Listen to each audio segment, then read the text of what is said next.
Let's talk with your host, Reggie B. Come on, let's all join in. Free your voice, it's your choice, alright here. Oh, Simply Stray Talk. Oh, I'm so sick of this place. If I don't find another job soon, so help me, I'm going to punch somebody in the mouth. Angelique. Hey, Angelique. What? Okay, who are you yelling at? Whoever was screaming my name out like a crazy person in the parking lot. First off, I was only calling you to see if you're still going to the gym. Okay, let's take a step back. I'm not mad at you. I'm just so frustrated with these crazy bloody managers at this job. Girl, it's all good. I should have just called you, but I am so ready to work off some of this frustration. I honestly feel like I want to fight these people. Come on. We can take my car and we'll talk on the way to the gym. Perfect. So did you know that Floyd and Pam have been pushing their work on me every Friday? Talking about they have managerial duties to complete. Are you serious? They are 100% tossers. They do the same thing to me. Did you know that every Friday they leave work at 12:30? It's ridiculous. Are you kidding? I wanted to leave 10 minutes early last week, and they acted like the world was coming to an end. I am so sick of them nitpicking everything I do, but they don't say nothing to their little clique. Okay, so you noticed that too. I'm so glad. They seem to have their favorites who come to work late, kiss their ass all day, and you know I'm not doing that for anybody, especially these stupid people. I honestly believe that some of these jobs just get off on seeing if they can make somebody act a fool. Well, I tell you, they got the right to right here because we will set it off. Not to change the subject, but speaking of crazy fools, have you and Reggie talked since y'all had that big blow up? No. We haven't spoken at all since that day. I thought he would call, but whatever. Now, Angelique, come on, you know you really don't feel that way. Well, he has you as a friend now, doesn't he? Girl, don't even go there. You know it's nothing like that. Tell me anything. Hold on. Are you showing signs of jealousy? Me jealous? Yeah, you really got me twisted. Anyway, I think you two need to talk and work this out because you've been friends too long, and you know, good friends are hard to come by. Yeah, well, we'll see. I will definitely give it some thought because, you know, after all, it has been boring without any of his crazy girlfriend drama. All right, we're here. Let me get my music ready. Ooh, girl, I'm ready. I've got my crunk music. Hey, let's go.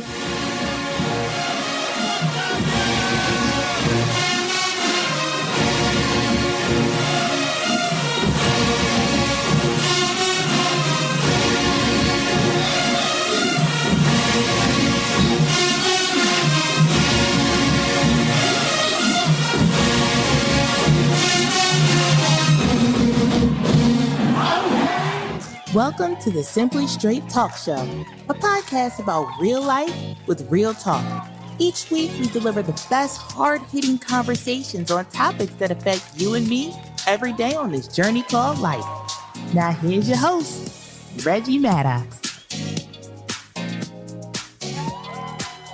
Hey, everybody, and welcome to another episode of the Simply Straight Talk Show. This is your man, Reggie Maddox, and you know, I'm always bringing you them topics, man, that's trying to motivate you, stimulate your mind, getting you thinking. And today, of course, I got another topic for you. Now, this topic is kind of personal to me because I have been in this situation multiple times.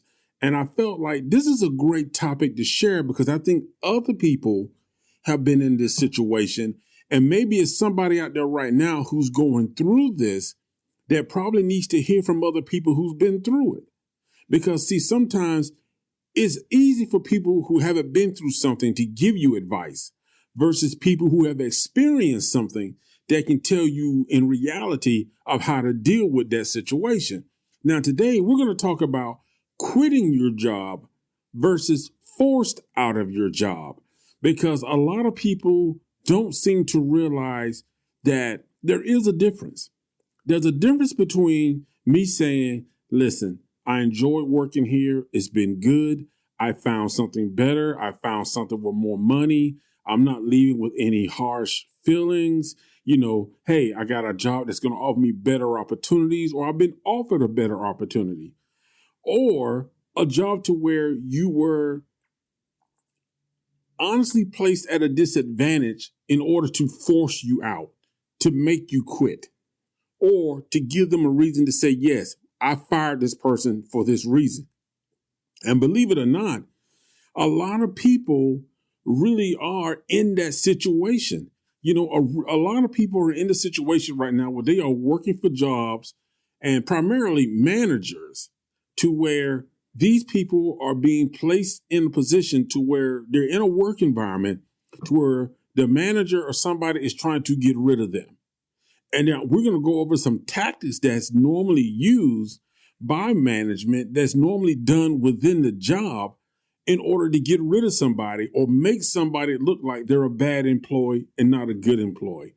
Now, you've heard me say this before, and I still stand by this today. Many companies, and I would go on record of just saying for myself personally now, I think 90% of the companies in America will keep a bad manager, and they will go through 100 employees instead of dealing with that bad manager. Because at some point, you have to recognize when a manager is creating more problems, when a manager has so many complaints against them, but you don't address the complaints, and the disciplinary action towards the staff is just out there. I mean, it's just like in your face. This is the disciplinary actions. This is the manager. You need to do what you're told to do. You're not doing your job. Versus telling that manager, listen, yes, there are a lot of complaints against you. You have a lot of complaints against this employee, but maybe we need to look at your management style. Maybe we need to look at your leadership style. Are you doing things to put this employee in a position to where they feel like they're being picked on, that you are trying to fire them or get rid of them? And I think a lot of companies really, really, really just rather deal with going through employees than actually dealing with the manager or the people in charge. Because, listen, this is my opinion, but I don't think employees leave organizations. I think they leave bad bosses. I really do, because I've known people who have worked at a job where they didn't make good money. I've even worked at a job. I worked at an auto parts store where I did not make good money, but you know what? The work environment was so good. It was so good. And I still love those people I work with today. And the funny thing is, I was the only Black in that organization, and in that department where I worked at, in that store. But it was just such a great work environment. That's why I say, a lot of time people quit jobs because the management is absolutely horrible. It's horrible. And the worst place an employee can be is stuck in an organization with a micromanager who doesn't care about the development, and he doesn't care about, opportunities or growth or advancement for his staff. Now, employees want meaningful work, okay? They want to feel like they're respected in the workplace. And no matter how great a company may be as far as their name, their products, or whatever they offer, if within the job itself, within the department, if it has dysfunctional management, the company is going to have serious problems. It's going to have serious staffing issues. It's going to have serious morale issues. And, and the typical bad boss, now this I can kind of tell a bad boss, because a bad boss is going to spend his time, micromanaging, directing and monitoring the employees, and not trying to empower them, not trying to encourage them, not trying to train them how to be sufficient in their job. A bad boss is not trying to train his employees and build them up to where he can delegate to them and they can handle things. A bad boss wants to control everything because basically they want to boost their own ego, boost themselves up, and they want everybody to run to them, and they want to feel in control. And the fact that another employee may be getting maybe a little more accolades or maybe getting more recognition, a bad boss is not going to like that. Whereas a good boss will say, hey, look, I love the job you're doing. You're really helping this department. A bad boss is not going to like that because he wants that for himself. And he's really insecure because, I understand in some cases you may have to micromanage, but you also have to know too that over micromanaging can be oppressive. And it can create anxiety. It can create a high stress work environment. And eventually, employees just can become so, disenchanted with the job. And either they're going to go quit, go work for another company, or they're just going to have the attitude of, listen, I'm just here to get a check. So I'm going to do the bare minimum, whatever I got to do to get through. So I don't have to deal with the people here, the management here. And you don't want that in any work environment because that's not good. Because when employees feel like that, it's not, even though it's the manager that's doing it, it's the company that they're going to look at overall. They're going to say the company, when they go on the website and people do review of these companies, they're going to look at the company and say, it's the company that's causing this problem. It's the company where we have this issue. And, it doesn't look good for a company to have that type of reputation of being a bad place to work. But in fact, because of poor management, some companies are, in fact, bad places to work. You don't want to work there. You don't want to get a job there. And they may be paying a lot of money, but some people are going to say, you know what? It's not worth it. When you look at some of the people, especially on YouTube, you got people who quit $80,000 and $90,000 and $70,000 a year jobs because of bad management. And bad management can really affect a company. And I know some companies really only care about the bottom line, which is the number line, how much profit we're coming in. But a company who understands that your profit line is affected by your staff output, understand that you got to balance the two. So what we're going to do right now, I'm going to tell you some of the tactics that people use, especially bad managers or bad employees, when they want to get rid of somebody and force somebody out. Like I say, there's a difference between, listen, I've outgrown this job. I decided to take a new route in life, a new career path. So I'm quitting the job on my own terms versus a job trying to force you out and doing underhanded and sneaky tactics. And that's a lot of what this is. And like I said, you may be going through this right now and you don't even realize it. Because a lot of companies will do this using the job as sort of a window, as sort of a tenant window to hide what they're doing. So first, we're going to start off with unethical and shady business practices. Now, employers or managers, their attempt to drive away employees by triggering shame and embarrassment. And basically, that's what they do. When they use unethical and shady business practices, they're trying to embarrass you. They're trying to make you feel ashamed. And they want you to feel like, I can't do this no more, so I'm going to quit. Now, an example would be like, say, and this happened at a job I actually worked at. The midnight shift was all minorities. The manager called on the phone one night and actually told one of the officers on the midnight shift that they had to park in the back of the building. Now, that requirement was only for the midnight shift when nobody else is there. The campus was closed at night, so nobody else was even coming on campus. It was only 4 cars, but he made a requirement that they are the only ones that had to park in the back of the building and come in through the back of the building. Every other shift can come in and park anywhere they want. So that's something that's kind of like, why would you do that? It's not necessary. Whereas when the day shift officers are there and it's really crowded and you want to cater to your guests and your visitors and your students, I can see saying, listen, day shift, we want you to park on the back row, leave the front for our handicapped students, faculty, and visitors. Get it? But no, he makes the shift with all minorities park in the back of the building at night when absolutely no one is there. The other thing they would do is publicly disciplining or correcting someone.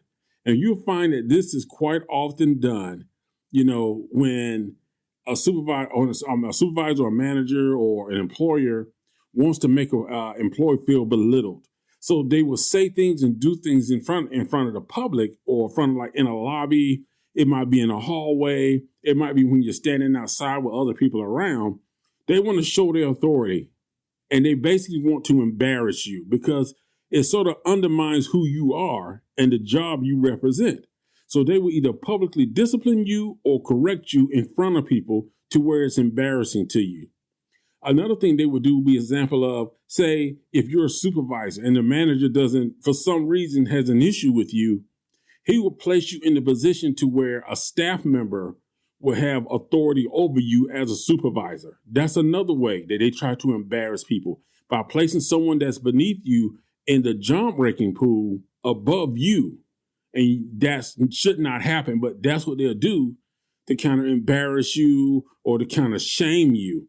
Now, another thing that you might find that they will probably do is discussing a person's work performance outside of people who actually need to know. Because there was one manager, he actually came into a meeting and held up a guy's driving record and said, oh yeah, if he gets one more ticket, I'll be able to fire this guy. Or, he misspelled this or misspelled that. She did this, she did that. She took lunch break and she was gone for 10 minutes, and she should have been back. It's little things like that they do to kind of make it seem like you got poor work ethics. And this behavior is often done verbally, is what they would do this. And they do it verbally, so there's no written documentation to trace back to them. But they are documenting everything that they're saying, so it looks like you're a bad employee when they take it to HR, okay? So that's unethical and shady business practices. Another thing that you'll find that some managers and employers will do is nitpicking. Now, nitpicking in the work environment, whereas other employees can make mistakes, they will criticize you for the smallest details.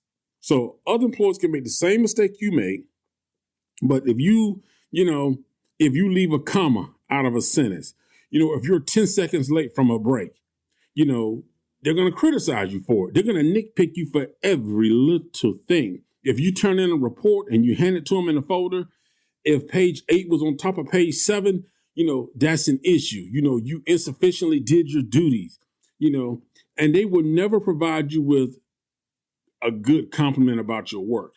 Everything about you is going to be received as negative. It's going to be negative. They're going to always find some fault in everything you do. So no matter how perfect or how hard you work on something, even if you turn something in, let's say you had a project that was due in 3-day period. Okay. Say you turned it in 2 days. All right. You double checked it. You made sure everything was there. They're going to find something wrong. The smallest detail they're going to find wrong, because that's their way of picking at you. That's their way of nitpicking your work to frustrate you and aggravate you, to either force you to quit or so they can just document more that you're not a good employee. They had to correct this. They had to correct that. And they will bring up these minor things to make it seem like there's this onslaught of problems with you. But they're only doing it to you, whereas other employees, they're not doing it to. They're not going after other employees like that. It's just you. So if you're working in a nitpicking work environment, this is a manager that's probably trying to force you out if you know that he's nitpicking you and not the work of other people as well. He's not consistent. It's only with certain people or you. All right, guys, listen. We're going to take a quick break and we'll be right back of more of this topic right here on the Simply Straight Talk Show. We'll be back with your host, Reggie, on Simply Straight Talk. Hey, we all know that Atlanta, Georgia is a big city, and sometimes you might need just a little bit of help. But you know what? That's why we have Legs Concierge Services. Are you looking for someone to help you with errands, event planning, dog walking, organizing, shopping, or maybe you're in need of a personal assistant? Then you need to contact Legs Concierge Services, operating in Atlanta, Georgia. For more information on these and additional services, contact rarmstrong105@gmail.com. That's rarmstrong105@gmail.com. Remember, time is precious, so let Legs Concierge Services help you enjoy it so much better.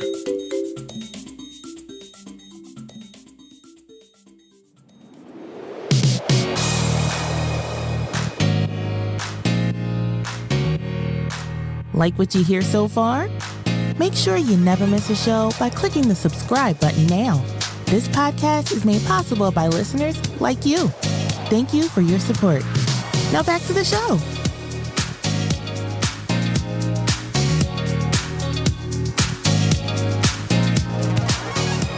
Hey everybody, thank you for sticking with us right there. After the break, we are back with more of the Simply Straight Talk Show. And as always, this is your host, Reggie Maddox, man.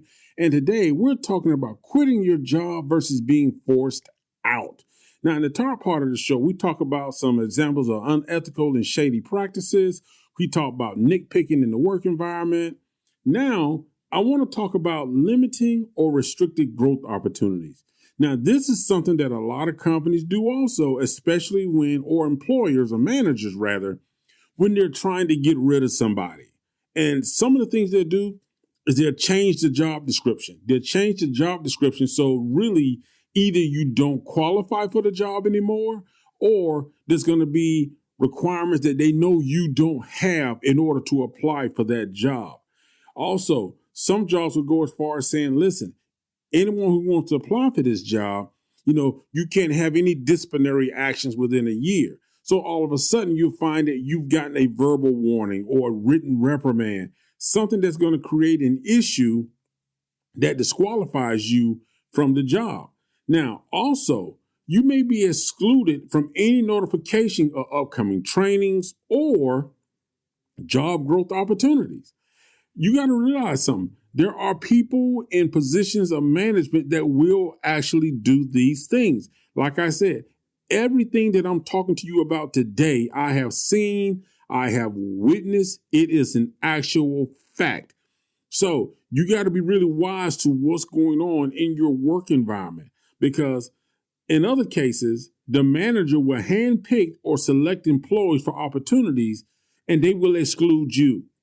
They will intentionally select certain people that they want to see grow up, which I'm going to hit in the next topic, which is going to explain that a little bit better.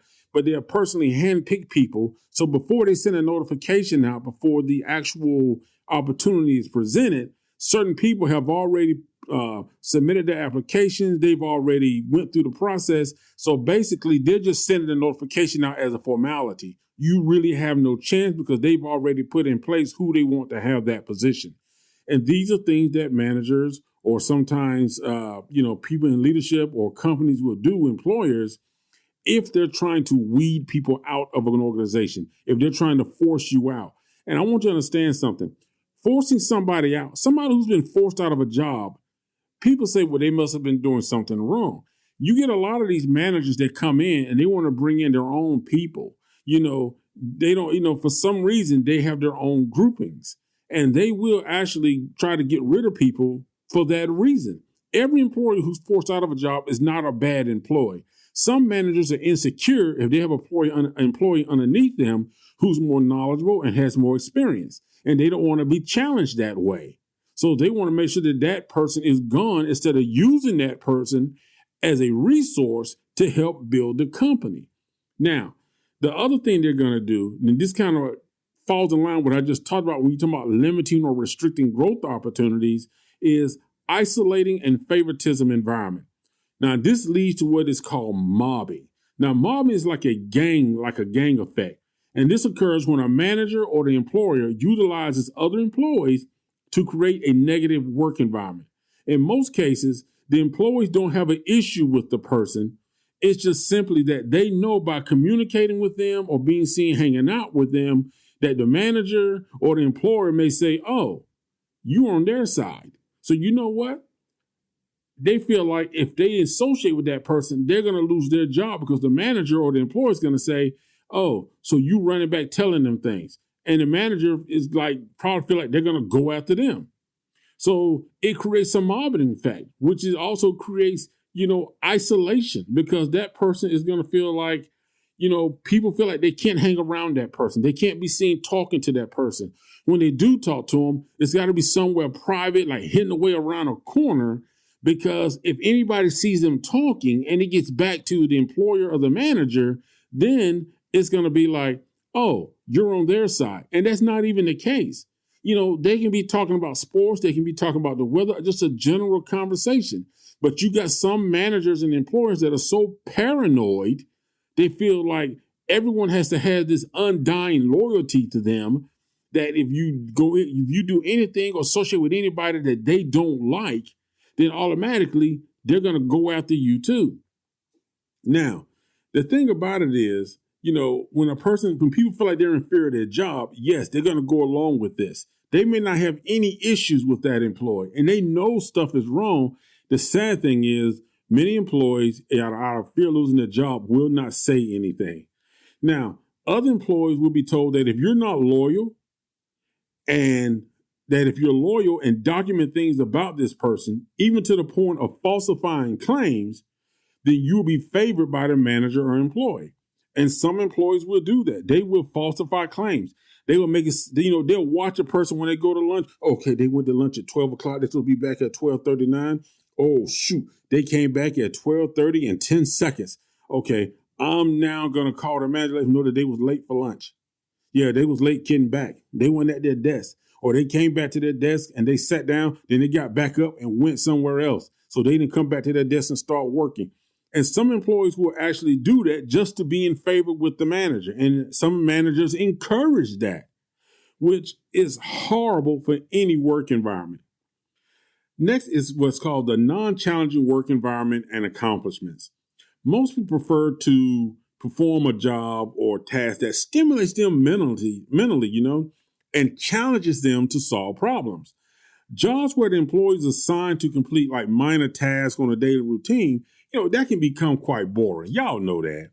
And it might result in the employee just either quitting or saying, you know what, let me go find something else that's sort of more stimulating to me. Now, this is done when a manager or an employer doesn't like an employee. What they would do is they would not offer any cross training, or they would not assign that employee any work that's going to help them progress in the department. And also it allows the manager or the employer to say, oh, this employee hasn't contributed anything to, that's any sustainable efforts to the job, and it's not beneficial to the company.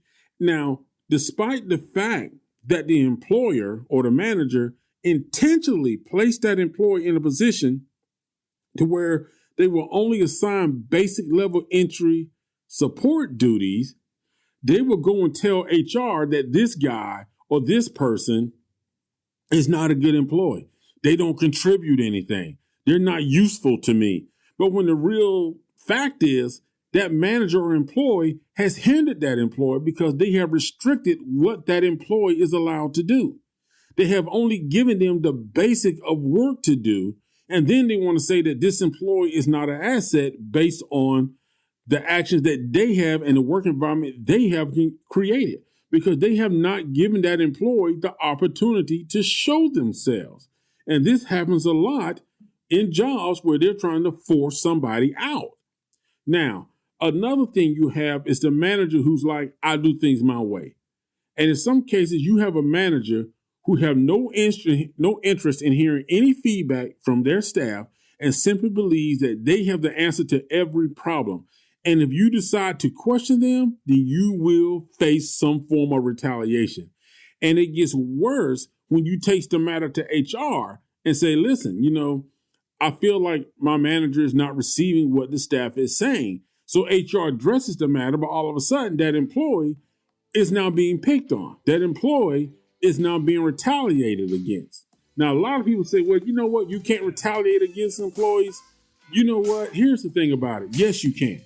I have seen managers retaliate against employees who have filed complaints against them. And like I said, it always results back to HR not doing what they're supposed to do. And that's something I'm going to talk about briefly when we come back, is how important and is HR relevant as they should be in regards to staff members, having issues in the workplace. But for right now, we're going to take a quick break and we'll be right back after this short message.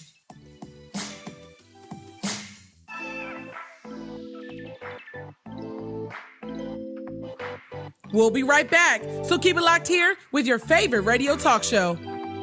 Hey, are you looking for some great music, upbeat and with a positive voice? Well, the song I Stand With You is exactly what you need. This timeless song has a pop version sung by Audrey Carmel.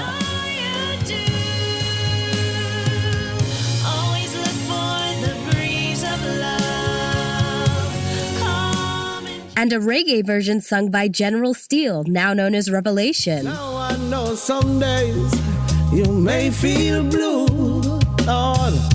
Trust in your greatness to see you through. These songs are now available on iTunes and other digital platforms for download. Don't miss out. Get your copy today. Give life your best and Free your mind, free your voice right here on Simply Straight Talk. Hey, everybody. Welcome back to the final thoughts of today's show. Now, today we talked about, quitting your job because you want to find something better. You made this decision to quit on your own versus being forced out of a job. And I gave you some of the tactics that a lot of managers will use in order to force somebody out of a job or find a way to fire them is what they're doing. So either they want you to quit or they're going to fire you, and they're building up documentation and they're using these strategic points that I gave you earlier in the show to be able to do that. Now, two things I want to address real quick, because I'm pretty sure that somebody's saying, where is HR in all of this? And I'll be honest with you, it is very rare that you find a job that has an HR department that is on point. I mean, an HR department that really knows how to investigate, what questions they really need to ask, because there is a big difference in how you will ask questions to someone who's in a public safety department versus someone who's in a building services or housekeeping department. And there are things that you need to look for that I don't think HR personnel are really trained in, because in order to find these details, you really need to understand the job itself. And you have to understand that a lot of times, a lot of these managers or employers will do things that's not documented. They'll do it over the phone or they'll do it verbally. So it's your word against theirs. But by the time you take your story to HR, that manager or that employee has already created an image in their mind about you. So when you go there and you state your complaint to them, it's going to look like you're just a complaining baby. The manager is right or the employer is right, and you're just a problem child. When the fact is, the debt was stacked against you before you even stepped into the room for the meeting. Now, the employee, on the other hand, you have to be really detailed and consistent in documenting things. And I recommend from day one of you going into a job, you don't have to tell anybody.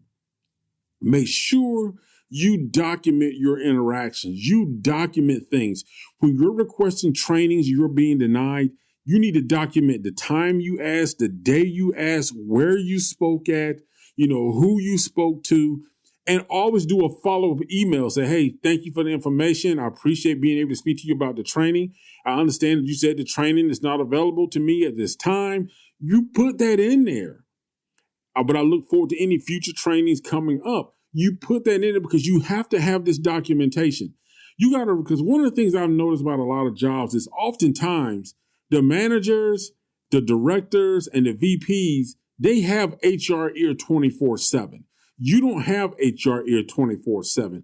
Although they say, oh, you can come see us, but then again, you have to make an appointment.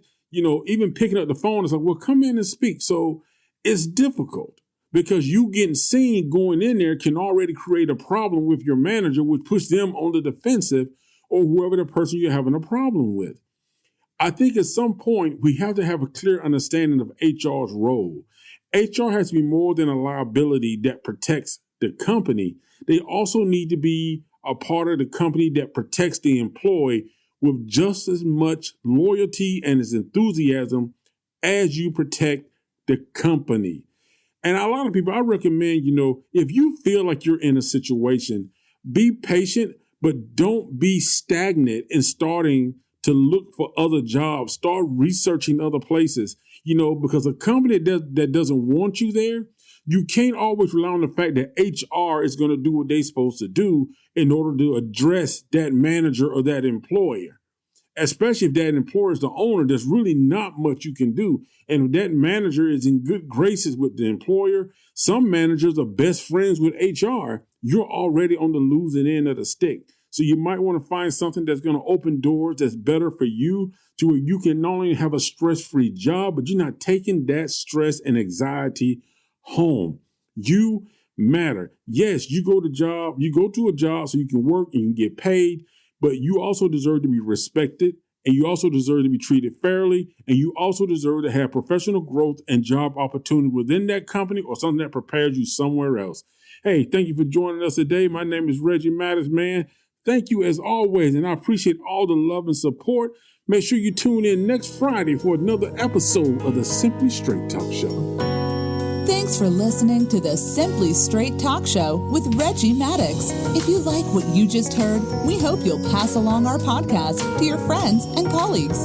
And please leave us a positive review on iTunes. Be sure to check out our archive section on iTunes, Spotify, Libsyn, and YouTube. Join us next time for another edition of the Simply Straight Talk Show.